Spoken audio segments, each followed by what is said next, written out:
And we're live, ladies and gentlemen. Better than being dead. Well, depends, I guess. I'm here, your old pal, Mistopher Christopher Hughes, and I'm joined by two delightful, magnificent, and special guests. One joining us from Panama, a man, a plan, a canal, Panama, Miss Christel. Hello, hello, hello.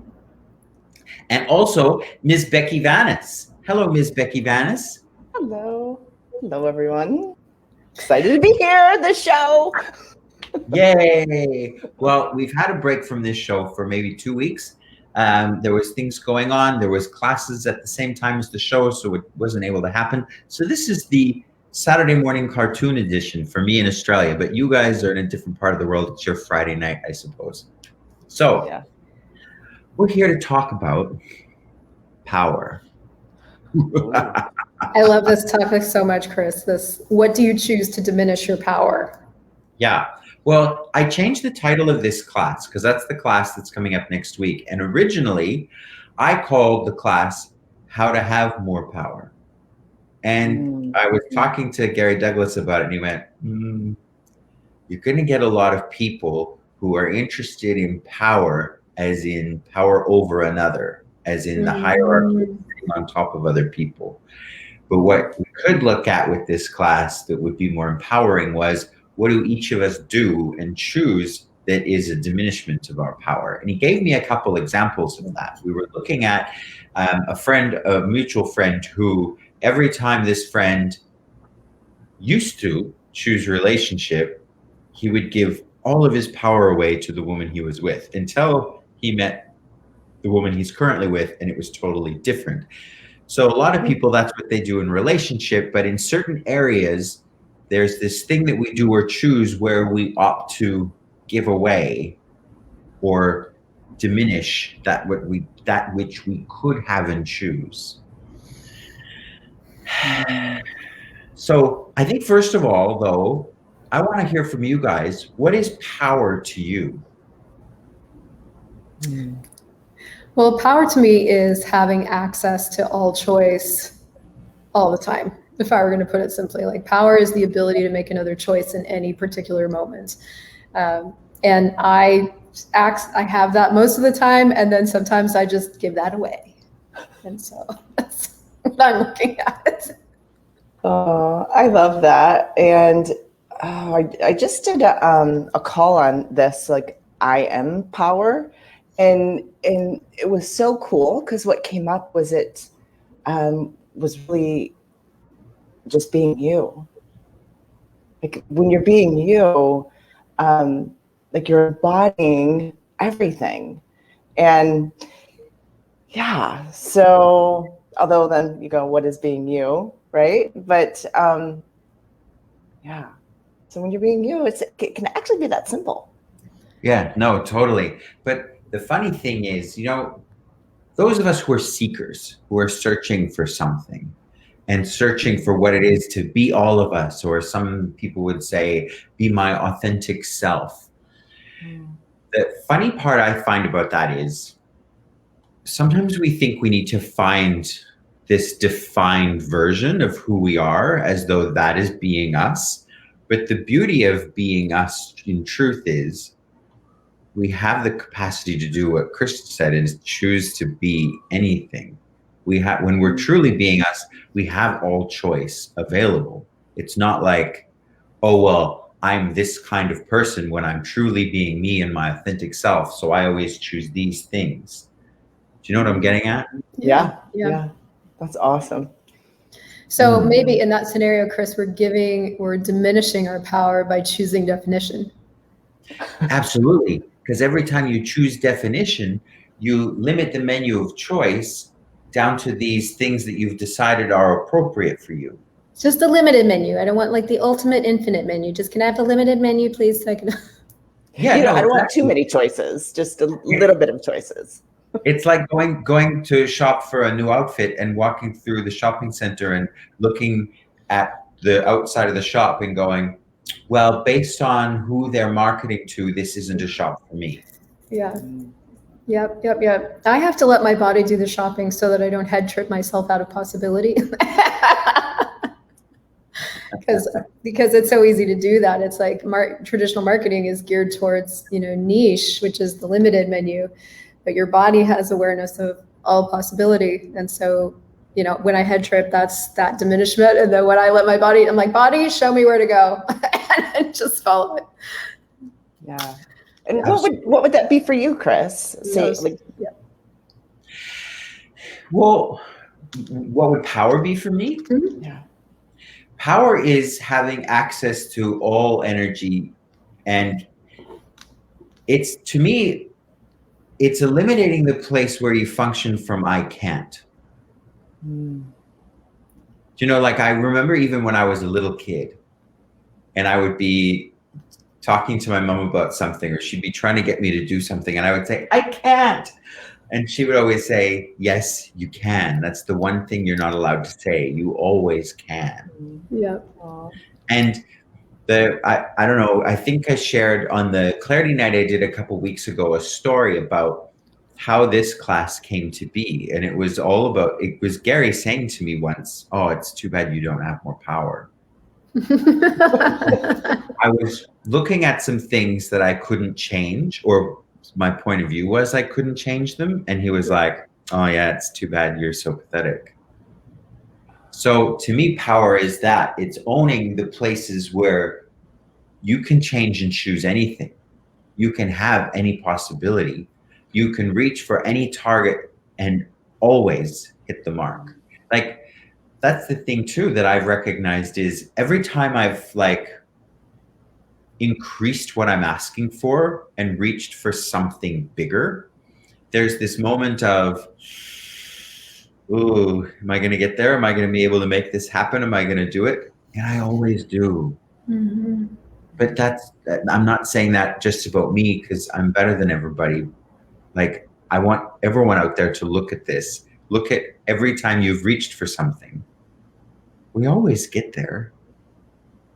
Yeah. Like, when have you ever really failed miserably and it not turned out?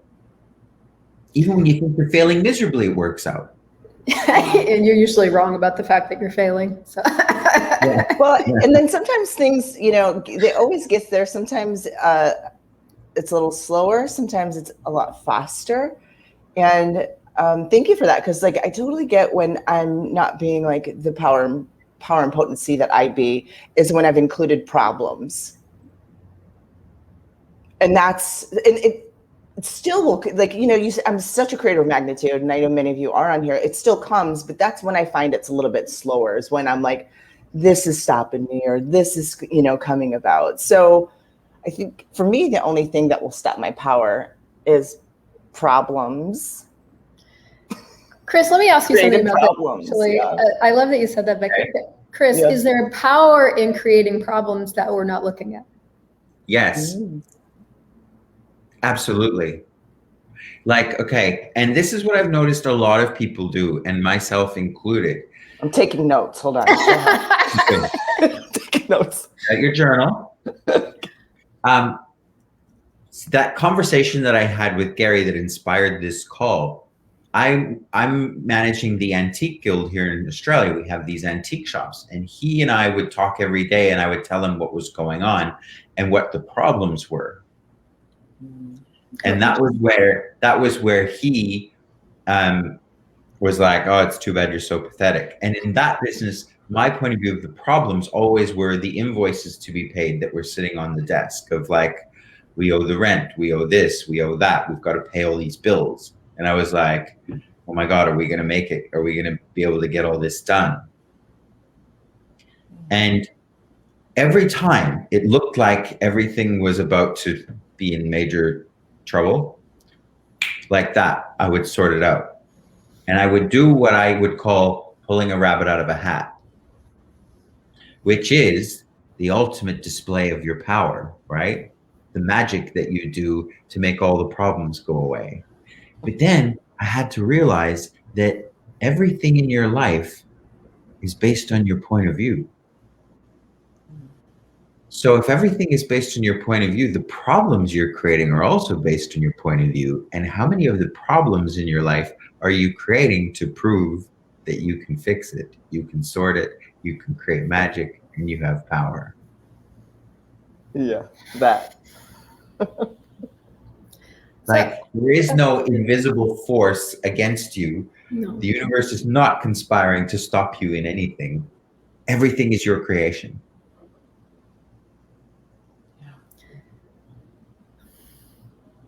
Oh, there's a question there. If I have words. What do we choose? So what do we choose to diminish our power? I've been looking at the power of the choice for ease, the choice for space, the choice for all of life comes to me with ease, joy, and glory, that I tend to give up in certain scenarios.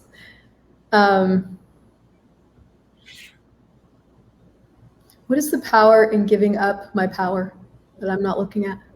Well, that's what I would be asking yourself. And for everyone out there listening, this is the tool that I use in this situation. What am I proving here by giving up my power? And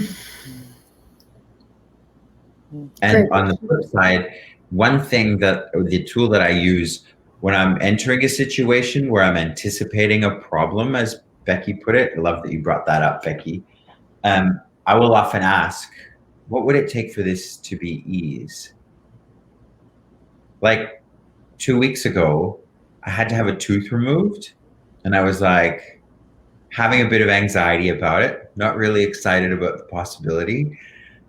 And I said, body, do you want this tooth removed? And it said, yes. And I said, can you make it ease? And it said, yes. And still, I'm sitting in the dentist chair going, oh my God, oh my God, oh my God. Oh my God. I hate this, I hate this, I hate you, I hate needles, get away from me, get out of my mouth. And I was like, okay, tell me when you're gonna do it. And I heard this clink on the tray beside him, and he'd taken the damn tooth out. So good. Yep. Wow. If you're willing, everything can be ease. Even like a big tax bill. You know, let's say the tax department sends you a bill for $50,000 and you go,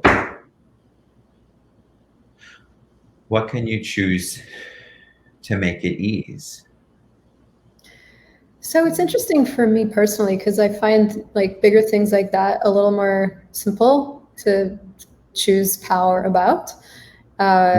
The things that are more intangible to me, like energies or, projections coming, closer relationships is where I give it up more. And so what is the power of like never making any energy significant or meaningful or meaningless or, that? Yeah. Well, that's where we give our power to people in our lives. Right. And them liking us or approving of us or validating us is where we give away our power. Every search for validation from another is a diminishment of your power. Mm-hmm. Mm-hmm. Every time you try to heal someone who's not asking for it is a diminishment of your power. Every time you try to understand why someone's choosing the limitation they are is a diminishment of your power. Truly having your power is also having your reality. Yeah. And reaching for the future that you would like to have and create. Say that again. That was amazing. Truly having your power is having your reality and reaching for the future that you would like to have and create.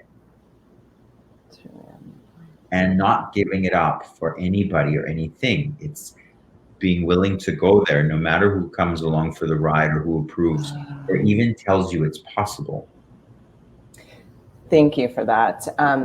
The amazing Gary Douglas, we just had the certified facilitator training, and he spoke to what a mover was. Mm-hmm.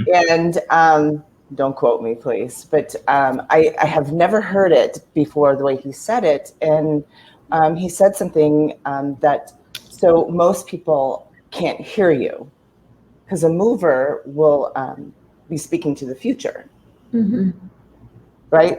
Something similar to that. And I was like, oh, there's so many times that I have just went like, oh, okay. Like when somebody will say, what about this? And I'll say, oh, you'll have that, these ideas pop, and I'll say, what about this and this? And everyone just looks at you like, you know how like you can make the whole room just silent? And then I was like, or not, or not. And I've really been looking at, because you just said like your power really to me is like your awareness and what you know.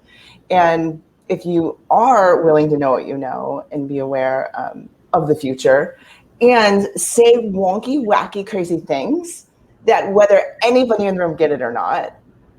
Or unpopular things. Or unpopular things. Oh. I've got a great example of that. So my husband is an interior designer and he's really talented. And he was working for an architect and they were building a hospital. And they were all looking at the final plans. It was ready to start building and they were all congratulating themselves on what a brilliant design it was. And he looked at the plans and he looked at them and he said, do you really think that elevator is going to fit a hospital bed? Wow, they have to change so many things if that's true. Oh. And they all turned white and they went, can you leave now, please? Yes. That. Yep. It's like, how often have your awareness been disavowed because you had an inconvenient truth in your awareness that no one else was willing to look at? Yeah. Thank you. So when you're really looking at having your reality, saying the unpopular thing when it's required, or, being what you're being, whether it's liked or not, what is it's like if you're going after validation currently, what's the tool? Is there a tool? Is there a question you can be that's different? Well, you just have to get that anything you're seeking validation for is a judgment. Mm-hmm. And you're trying to seek validation for it to prove that you are it. But if you're trying to prove it, you don't believe it's true. Gosh, that's so true. I didn't realize I was doing so much of that. Like with the example I gave earlier of the antique guild, I would be like, Gary, there's wolves at the door. They all want money. What do I do? And I would pull a rabbit out of the hat, as I say. And he said, so is it all real to you that you're also creating the wolves at the door? So what are you trying to prove by creating those wolves at the door, baying for blood? If you can create rabbits, you can create wolves. And now I don't create the wolves anymore. Well, what tool did you use is it just acknowledgement? You acknowledge like, oh, wow, like I'm creating problems. Yeah, it is just acknowledgement. It was just me going, oh, hang on. I don't need to create the problems to have the magic. I can just have the magic. Oh. And that's the other side of it too, is when you start looking at, oh, I'm proving this to myself because in some place I don't believe it's true. If there's any place where you don't think you're capable, or you don't think you have that magical capacity to go, done, you will try to prove it to yourself. When I stopped trying to prove it, oh my goodness, worlds of magic opened up. I'm so excited for that. Simon has one more question. Can we fit it in? Yeah, what's he saying? Simon's asking, can you speak about when you hide, where you disempower yourself? Can you speak about when you hide, where you disempower yourself? Yeah, good question. So one of the questions I ask myself every morning is, what am I lying to myself about today? Oh, that's a good question. Do you know, like, have you ever had a friend who's in a relationship? And please, Simon, I'm not saying this about you and Diva. Adore you both. But have you ever had a friend who's in a relationship who's trying to tell you constantly how good the relationship is and how wonderful it is and how healthy it is? And you're looking at it going, why are you trying to prove this to me? So that's one thing. Ask yourself what you're lying to yourself about that you'd rather not see. The other thing is, have a look in your life. where do you have like a really strong fixed point of view about how to do something? Whether it's how to do the dishes or how to do the laundry or whatever it is. If you have a really strong fixed point of view, you've got a few conclusions there that don't allow another possibility. And if you're functioning from a conclusion, you are diminishing your power. So you're not willing to see another point of view. Brilliant. Chris, is there somewhere in your life that you're kind of actively playing with this, or is this just sort of something you're overarchingly aware of kind of all the time? Well, like I say, when Gary said that to me, it was like, it burned in my world. I was like,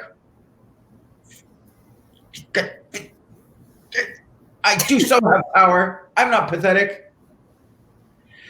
So it's been a lifelong journey of going, okay, wait, Gary's like the most empowering person I've ever met on the planet. If he said that to me, he's messing with me. He's trying to get me to see where I do have power and telling myself I have less.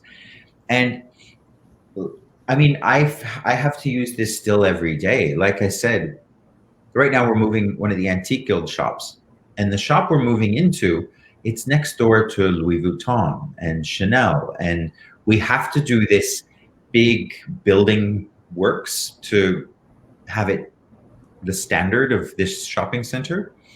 And it's a big step for us to reach that far. And when we started this, I went, okay, this is a big ask, doing all this. And there was that moment of doubt, but I did it. I love that you said that there was that moment of doubt. I've been having a lot of different conversations with different people in and around stuff that's going on in the world right now, you know, regarding vaccinations and most specifically, and people going into, if they're struggling at all, it's because they're going into the doubt that they can't, like if their job is going to require this and they're not getting it, then that means like, you know, something's going to change. And the conversations have been in and around, well, are you going to let yourself fall or are you going to fly? Like what, so it's that just because there's doubt doesn't mean anything. It's like, okay, I had a moment of doubt, never mind. Like, what can I choose and be now? Yeah, no doubt. The other area too that I want people to look at is everywhere that they're dismissing something as luck or as, oh, that's just how it is. Everything in your life you're creating. Everything amazing that's happening for you, that's not luck. You are the creative source of your life. And that is a testament to your power every time you create magic. Mm-hmm.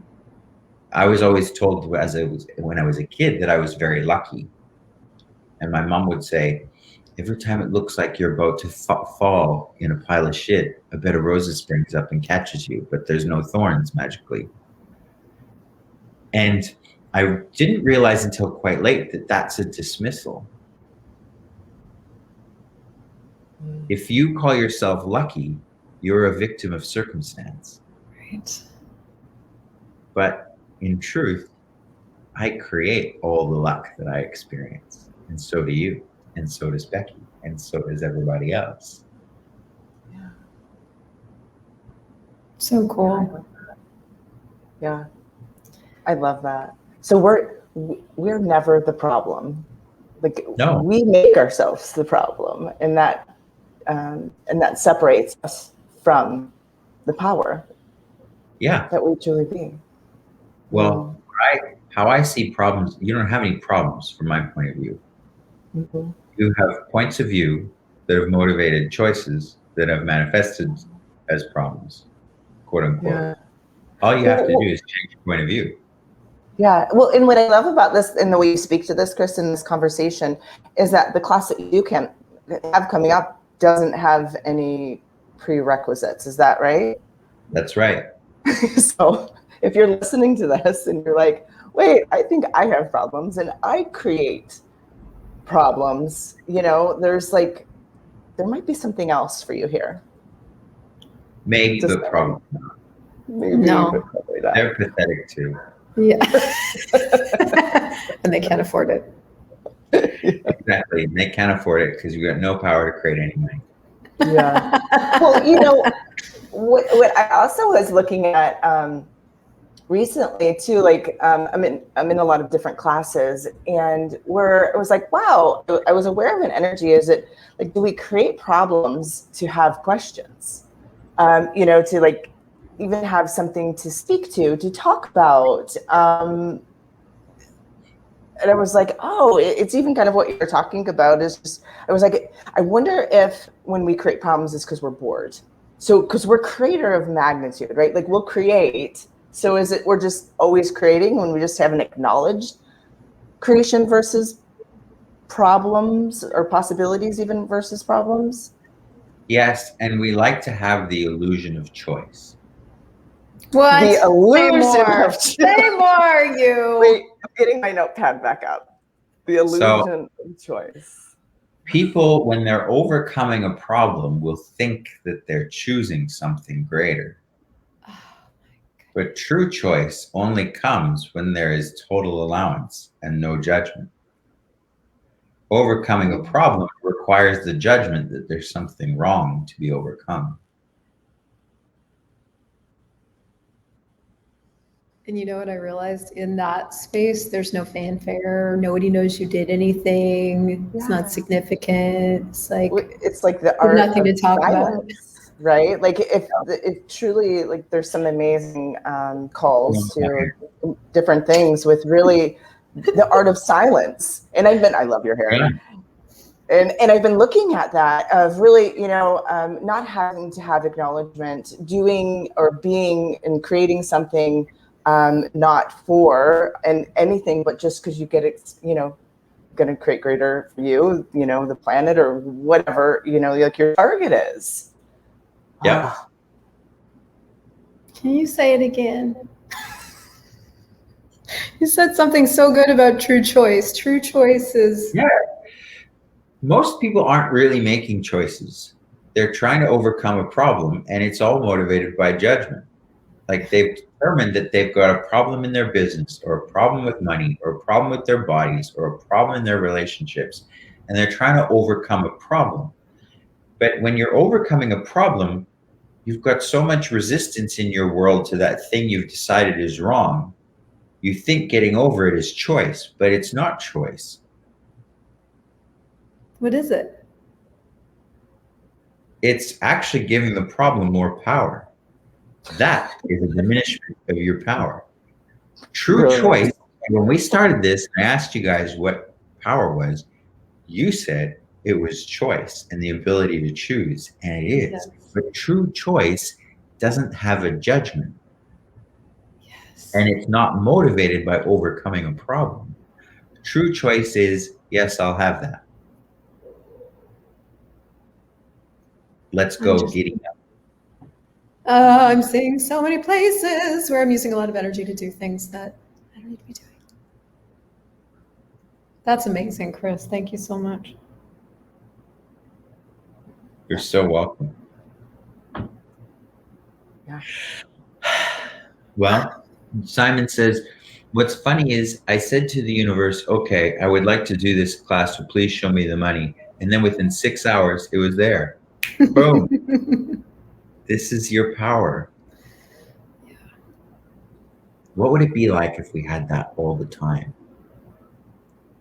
Yes, let's do it. Okay, money will show up.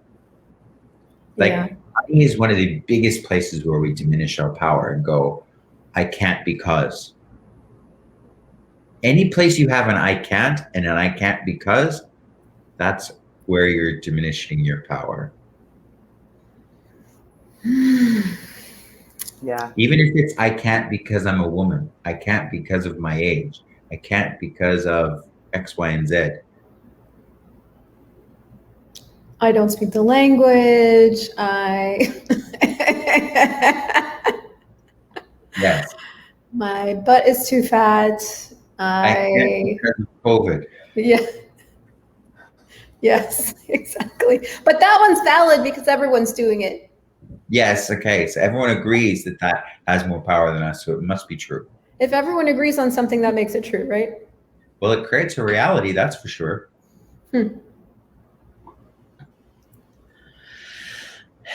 So when are we doing this thing? Let's start now. Let's start. And- I think we've started. I have to look at my calendar, and it says it's on the 29th, which Which would is be in North America the 28th in the evening. okay. So Wednesday in Australia and Tuesday in America and South America. Well, the link's Thank there you. below. If anyone wants to join us, you probably can't. Great way to motivate a humanoid. Tell them they can't, and they'll say, "Fuck you! I've got power. Let me show you." Or you could create a problem to choose it. Yeah. And then, yeah. If you'd like to create a problem first, come talk to me. I seem to be good at it. Thank you so much, Chris. And Thank you so much. Wow. Thank you, wonderful people. I'll see you in a few days. see you later. Bye.